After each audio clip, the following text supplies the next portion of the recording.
एक बाघ जंगल का सबसे ताकतवर जानवर होता है, लेकिन फिर भी वो किंग कोबरा से डरता है क्योंकि बाघ ये अच्छे से जानता है वो साइज में कितना भी बड़ा क्यों ना हो, किंग कोबरा का जहर उसे दुनिया छोड़ने पर मजबूर कर सकता है। इस उदाहरण में किंग कोबरा आप हैं और बाघ आपके ताकतवर दुश्मन।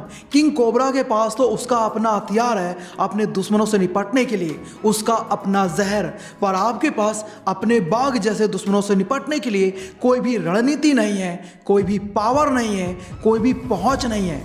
ऐसे में आप शेर से भी ताकतवर दुश्मन को हराना तो दूर की बात, उसे थोड़ा सा भी परेशान भी नहीं कर सकते। मेरी एक बात नोट कर लेना, शेर से भी ताकतवर दुश्मन को हराने के लिए हल्क जैसा शरीर नहीं, फ्लैश जैसी स्पीड चाहिए, कैप्टन अमेरिका जैसी रणनीति चाहिए, आयरन मैन जैसा दिमाग चाहिए, तभी आप शेर से भी ज्यादा ताकतवर दुश्मन को आसानी से परास्त कर सकते हो। दोस्तों, आज की इस दमदार वीडियो में मैं आपको 8 ऐसी जबरदस्त चाणक्य नीति बताने वाला हूं जिनका इस्तेमाल करके आप किसी भी दुश्मन को बहुत ही आसानी से परास्त कर सकते हो, उसे हरा सकते हो। इसलिए आज की इस वीडियो को आखिर तक जरूर देखना। So let's start the video. सबसे पहला पॉइंट है, हर क्षेत्र में अपने सूत्र बनाओ। एक शेर जंगल का राजा होता है, ताकतवर, डरावना, तेज, लेकिन क्या हर बार वही जीतता है? नहीं, कई बार एक चालाक सियार, एक समझदार खरगोश भी शेर को चकमा दे देता है। क्यों? क्योंकि उसके पास होता है सूत्र, यानी अपना खुद का फॉर्मूला, अपनी खास रणनीति। यही तो चाणक्य की नीति कहती है, हर मैदान के लिए अपना दांव तय करो, सिर्फ ताकत से नहीं दिमाग से लड़ो, प्लानिंग से जीतो। आज की दुनिया में चाहे वो यूट्यूब हो, बिजनेस हो, रिश्ते हो या राजनीति, हर जगह अपना गेम प्लान बनाओ, अपनी खुद की स्क्रिप्ट लिखो, दूसरों की कॉपी मत करो। अपने दिमाग का रिमोट अपने हाथ में रखो। जो बंदा अपनी लड़ाई के लिए अपनी रणनीति खुद बनाता है, फिर दुश्मन चाहे कितना भी बड़ा हो, शेर हो या अजगर हो, उसे मात दे सकता है। ये दुनिया सिर्फ बहादुरों की नहीं, समझदारों की भी है, और जब समझदारी और जुनून एक साथ चले तो इतिहास खुद झुककर सलाम करता है। बाकी नीचे कमेंट में बताइए, आपका दुश्मन आपसे ज्यादा ताकतवर है या आपसे कमजोर है। दूसरा पॉइंट है, एकांत में सोचो, भीड़ में बोलो। जब शेर हमला करता है तो वो पहले झाड़ियों में छिपकर चुपचाप सोचता है, सही वक्त का इंतजार करता है और फिर ऐसा झपट्टा मारता है कि शिकार की सांस तक नहीं बचती। ठीक वैसे ही अगर तुम्हें अपने दुश्मनों को हराना है, चाहे वो जलनखोर रिश्तेदार हों, पीठ पीछे वार करने वाले दोस्त हों या तुम्हें नीचे गिराने वाले समाज के लोग, तो सबसे पहले जरूरी है एकांत में सोचना। वही मिलती है असली शक्ति, वही होता है असली प्लान, वही बनती है जीत की कहानी। भीड़ में बोलो पर सोच कर बोलो। ऐसा नहीं है कि हर बात बाहर उगल दो। जो बात सोचकर, समझकर और टाइम देखकर बोली जाती है वो तीर बन जाती है। और याद रखो, बोलने वाले तो बहुत मिलेंगे, लेकिन सोचने वाला ही असली खिलाड़ी होता है, क्योंकि शांति में जन्म लेती है योजना, योजना से बनती है चाल, और चाल से गिरते हैं बड़े बड़े बाहुबली दुश्मन। तो आपका दुश्मन किस खेत की मूली है? तीसरा पॉइंट है, मूर्ख दुश्मन को बहका दो, बुद्धिमान को भ्रमित करो। क्या आपने कभी सोचा है कि मूर्ख दुश्मन को कैसे मात दी जाए, या फिर वो ताकतवर दुश्मन जो हमें चुनौती देता है उसे कैसे हराया जाए? चाणक्य नीति हमें यह सिखाती है, मूर्ख दुश्मन को बहका दो, बुद्धिमान को भ्रमित करो और शेर से भी ताकतवर दुश्मन को हराने का तरीका जानो। ये सिर्फ एक कहावत नहीं, बल्कि एक गहरी रणनीति है। कभी कभी हमें अपने दुश्मनों को उनकी चालों में फंसाना पड़ता है और इसके लिए एक स्मार्ट तरीका चाहिए होता है। मूर्खों को तो सिर्फ उनकी बातों में उलझाकर उन्हें उनकी जाल में फंसा सकते हैं। वहीं जो लोग बुद्धिमान होते हैं उनके साथ हमें थोड़ी चालाकी और सोच समझ के साथ खेलना पड़ता है। लेकिन असली चुनौती तो तब आती है जब सामने शेर जैसा दुश्मन हो, फिर हमें अपनी मानसिक शक्ति और रणनीति का इस्तेमाल करना होता है। एग्जाम्पल के लिए मान लो आप किसी स्कूल में हैं और एक लड़का हमेशा आपकी बेइज्जती करता है, लेकिन एक दिन आपने उसकी बातों को बिना ध्यान दिए बस मुस्कुराते हुए छोड़ दिया। फिर धीरे धीरे वो खुद को हारा हुआ महसूस करने लगा और अब वही लड़का आपके साथ है, क्योंकि उसने देखा कि आप उसे हर बार उसकी ही चालों में फंसा लेते थे। यही है चाणक्य का असली तरीका। चौथा पॉइंट है, ज्ञान ही असली अस्त्र है, इसे धार लगाते रहो। आचार्य चाणक्य कहते हैं, शेर से भी ताकतवर दुश्मन को ज्ञान की तलवार से बड़े आराम से हराया जा सकता है, लेकिन अगर ये ज्ञान बस सर में पड़ा रहे और उपयोग ना किया जाए तो ये बेकार हो जाएगा। जब आपके पास ज्ञान होगा तो दुश्मन चाहे कोई भी हो आपका सामना नहीं कर सकता। वो चाहे आपका कोई दोस्त हो, परिवार का सदस्य हो या आपके सामने खड़ा कोई भी प्रतिद्वंदी। और ये ज्ञान तब और भी ताकतवर हो जाता है जब उसे आपकी मेहनत, आपकी समझ और आपकी रणनीति के साथ जोड़ दिया जाए।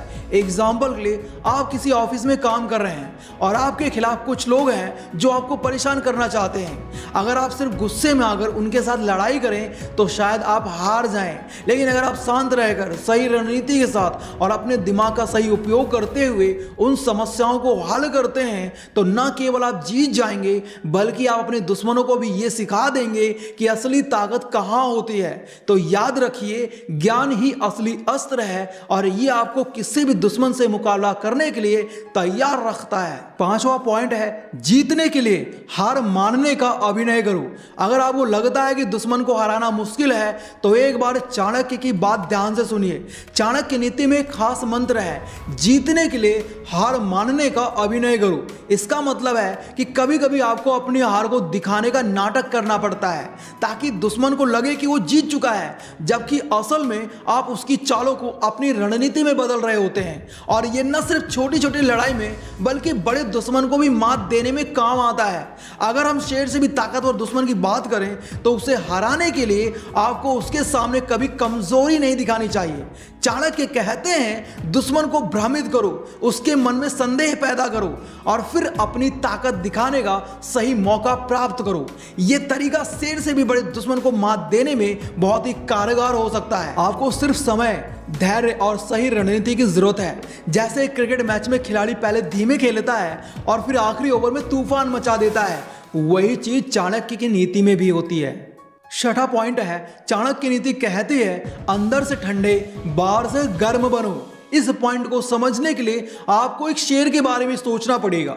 शेर जब अपने शिकार को देखता है तो उसकी आंखों में एक जोश होता है, एक आक्रामकता होती है, लेकिन उसका दिल शांत रहता है। उसे अपने लक्ष्य पर पूरा नियंत्रण होता है। ठीक वैसे ही अगर आप अंदर से शांत और ठंडे रहकर बाहर से अपनी ताकत का एहसास दिलाते हो तो कोई भी दुश्मन आपका कुछ भी बिगाड़ नहीं सकता।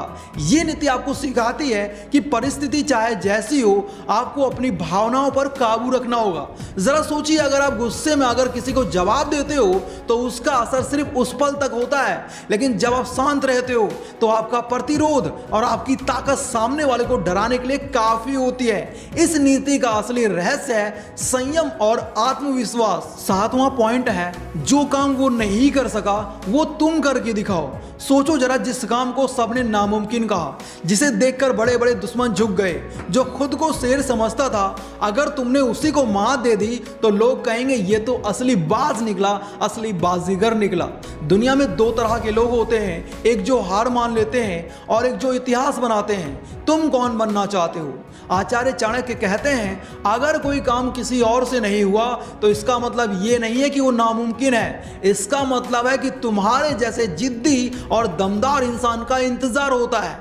दुश्मन चाहे शेर हो या शैतान, अगर दिमाग चाणक्य वाला हो और हौसला माउंट एवरेस्ट जितना ऊंचा तो कोई भी आपके आगे टिक नहीं सकता। शेर से टकराओ लेकिन चाणक्य नीति के हिसाब से। 8वां पॉइंट है, दुश्मन को मन से हराओ तभी मैदान में जीत मिलेगी। सबसे ताकतवर दुश्मन वो नहीं होता जो सामने खड़ा हो, बल्कि वो है जो आपके दिमाग में बैठकर आपको कमजोर बना देता है। चाणक्य ने कहा था, दुश्मन को पहले मन से हराओ तभी मैदान में जीत मिलेगी। अब आप सोच रहे होंगे ये कैसे संभव है, तो सुनिए, अगर आपके दिमाग में डर और शंका हावी हो जाए तो आप कितनी भी ताकत लगा लें जीत नहीं सकते। मन की शक्ति सबसे बड़ी होती है। शेर जैसे शक्तिशाली दुश्मन को भी अगर हम अपने दिमाग में हरा लें तो असल मैदान में वो हार जाएगा। एक बार जब आपके अंदर आत्मविश्वास और मानसिक मजबूती आ जाती है तो आपके सामने आने वाली कोई भी मुश्किल भी आपको हरा नहीं सकती। याद रखिए, असली ताकत दिमाग में है। जीतने के लिए दुश्मन को पहले मन से हराना बहुत जरूरी होता है। और अंत में आप सभी से बस इतना ही कहना चाहता हूं, दुश्मनों के चक्कर में फंसकर अपनी लाइफ स्पॉइल मत करो। जहां तक हो सके उनसे दूरी बनाकर रखो, उन्हें इग्नोर करो और अपने गोल्स पर फोकस करो, क्योंकि एक बार अगर आप किसी जाल में फंस गए तो आपकी लाइफ बर्बाद हो सकती है। इसलिए अगर कहीं झुकना पड़े तो झुक जाना, लेकिन फालतू के वाद विवाद से दूर रहना। अगर वीडियो पसंद आया हो तो इस वीडियो को अपने दोस्तों के साथ, अपने फैमिली मेंबर्स के साथ जरूर शेयर करें। बाकी अगर आप लोग तेज बनना चाहते हो तो लेफ्ट वाली वीडियो देखो, कपटी लोगों की पहचान करना सीखना चाहते हो तो राइट वाली वीडियो देखो। Thanks for watching, love you all.